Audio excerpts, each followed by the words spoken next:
ఇక దీప దగ్గర పర్మిషన్ తీసుకొని బయటికి వెళ్ళొస్తా అని అంటాడు సూరజ్. నీకెవరు లేరు కదా! ఎక్కడికి వెళ్తున్నావని అడుగుతాడు కార్తీక్. సొంత విషయాలను చెప్పడానికి కాస్త ఇబ్బందిగా ఉంది బ్రదర్ అని అంటాడు సూరజ్. నీకెవరు లేరన్నావు. మరి సొంత వాళ్ళేంటి? ఎవరిని కలుస్తున్నావని అడుగుతుంది జ్యోత్స్న. శనీశ్వరుణ్ణి అని అంటాడు సూరజ్. ఎవరతను?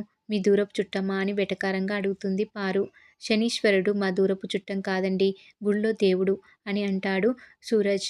అన్నట్టుగా గుడికి ఎందుకు అని కార్తీక్ అని అంటే, దోష నివారణకు బ్రదర్. నాకు కాస్త దోషం పట్టుకుంది. నేను ఒక అమ్మాయిని పెళ్లి చేసుకోవాలని అనుకుంటున్నాను అని జ్యోత్స్న వైపు చూస్తాడు సూరజ్. చెప్పు చెప్పు. పెళ్లి ఏంటి? పిల్ల ఎవరు? అంటూ సూరజ్‌ను అడుగుతూ ఉంటాడు కార్తీక్. దాంతో సూరజ్ అంటే నన్ను చైర్మన్ గారు పెళ్లి కోసం అడిగారు కదా! మిమ్మల్ని వదిన గారిని చూసి మీలాంటి ఆదర్శ దాంపత్యంలా ఉండాలని అని అంటాడు సూరజ్. ఓహ్! అంటే దీపాల పెళ్ళై ఓ కూతుర్ని కని మొగుడిని వదిలేసిన దాని కోసం వెతుకుతున్నావన్నమాట అని. ఏం దాంపత్యం బాబు అని వెటకారం చేస్తుంది పారు. నువ్వు ఆగు పారు. నువ్వు కంటిన్యూ చెయ్యి బ్రదర్ అని అంటాడు కార్తీక్. అదే బ్రదర్. ఆన్‌లైన్‌లో పెళ్లి సంబంధాలు చూశాను కానీ రిజెక్ట్ అయ్యాయి బ్రదర్ అని అంటాడు సూరజ్. నిన్ను రిజెక్ట్ చేసిన ఆ దురదృష్టవంతురాలు ఎవరు బ్రదర్? ఆ అమ్మాయి ఎవరో చెప్పు. నేను వెళ్లి వాళ్ళ పెద్దవాళ్ళతో మాట్లాడి నీ పెళ్లి చేస్తాను అని సూరజ్‌తో అంటాడు కార్తీక్. సూరజ్ జ్యోత్స్న వైపు చూసేసరికి ఈ దరిద్రుడు నా పేరు చెప్తాడా అంటూ కంగారు పడుతూ ఉంటుంది జ్యోత్స్న. ముందు దోషం పోగొట్టుకోవాలి బ్రదర్. నవగ్రహాలకు పూజలు చేస్తే దోషం పోతుందంట. కొన్ని కొన్ని నమ్మాలి కదా బ్రదర్. దోష నివారణ చేసుకోకపోతే పెళ్లి కాని వాళ్ళకి పెళ్లైన వాళ్ళపై వ్యామోహం కలుగుతుందంట బ్రదర్. మనది కాని దాన్ని కూడా దక్కించుకోవాలని చూస్తారంట అని జ్యోత్స్నకి తగిలేటట్టు అంటూ ఉంటాడు సూరజ్. ఆ మాటతో దీప, కార్తీక్‌లతో పాటు అక్కడున్న వాళ్ళంతా జ్యోత్స్న వైపే చూస్తారు. ఇక కార్తీక్ చెలరేగిపోతాడు. ఆ పంతులెవరో కానీ దేవుడు బ్రదర్. దండ వేసి దండం పెట్టుకోవచ్చు అని అంటాడు కార్తీక్. అందుకే బ్రదర్. రేపు శని త్రయోదశి కదా! అందుకే గుడికి వెళ్లి నవగ్రహాలకు పూజ చేయాలని అనుకుంటున్నాను అని అంటాడు సూరజ్. దాంతో శివనారాయణ రేపు మనం కూడా గుడికి వెళ్తున్నాం సుమిత్ర అని అంటాడు. సూరజ్ కోసం మనం గుడికి వెళ్ళడం దేనికి అని పారు అంటే, మనం వెళ్ళేది సురేష్ కోసం కాదు జ్యోత్స్న కోసం. తనకి కూడా దోషం ఉంది కదా! రేపు మంచి రోజు కదా! నవగ్రహాలకు పూజ జరిపిద్దాం అని అంటాడు శివనారాయణ. దాంతో జ్యోత్స్న వీడు నాకు కౌంటర్ ఇవ్వడానికి ఇదంతా ప్లాన్ చేశాడు అని సూరజ్ వైపు గుర్రుగా చూస్తుంది. అభిషేకానికి ఏర్పాట్లు చేయించు అని అంటాడు శివనారాయణ. ఇక కార్తీక్, సూరజ్‌లు వెళ్తుంటే ఈరోజు అందరం కలిసి ఇక్కడే భోజనం చేద్దామని అంటాడు శివనారాయణ. నువ్వు కూడా మా ఫ్యామిలీలో ఒక్కడివే అని మా తాతయ్య చెప్పారు కదా! ఇంకా ఆలోచిస్తున్నావేంటి పద అని అంటాడు కార్తీక్. ఏంట్రా మా ఇంట్లో మాతో కలిసి భోజనం చేస్తావా? నీకు చేయాల్సిన మర్యాదలు చేస్తాను కదా అని అనుకుంటూ ఉంటుంది జ్యోత్స్న.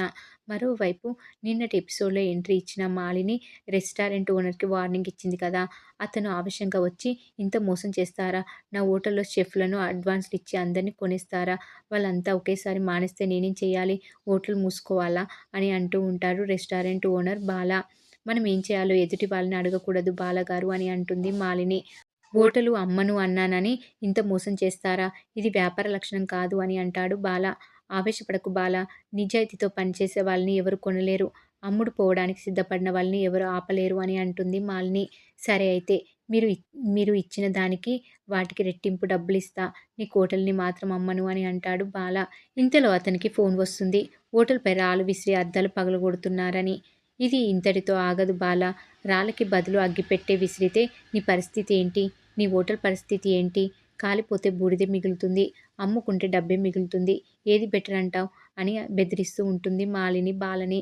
దాంతో బాల నాకర్థమైంది మేడం. హోటల్ కొనే వరకు వదిలిపెట్టరని. గొడవ ఆపమనండి మేడం అని అంటాడు బాల. రాజీ పడతానన్నావు కదా! వదిలేశాను. మీరు వదిలేయండి అని అంటుంది మాలిని. వదిలేస్తే ఏమవుతుందో అర్థమవుతుంది. ఆ హోటల్ మీకే ఇచ్చేస్తాను. 4,00,00,000 ఇస్తానని అన్నారు కదా! ఇచ్చేయండి. నాకు అమ్మడం తప్ప మరో దారి లేదు. పేపర్ తీసుకురండి సంతకం చేసేస్తాను అని అంటాడు బాల. మాలిని కనుసైగతో పేపర్స్ వస్తాయి. వెంటనే సంతకం చేసేస్తాడు బాల.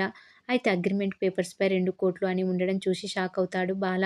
ఇదేంటి మేడం 4,00,00,000 ఇస్తానని అన్నారు కదా! అని అడుగుతాడు బాల. నేను అడిగినప్పుడు అమ్మితే 4,00,00,000.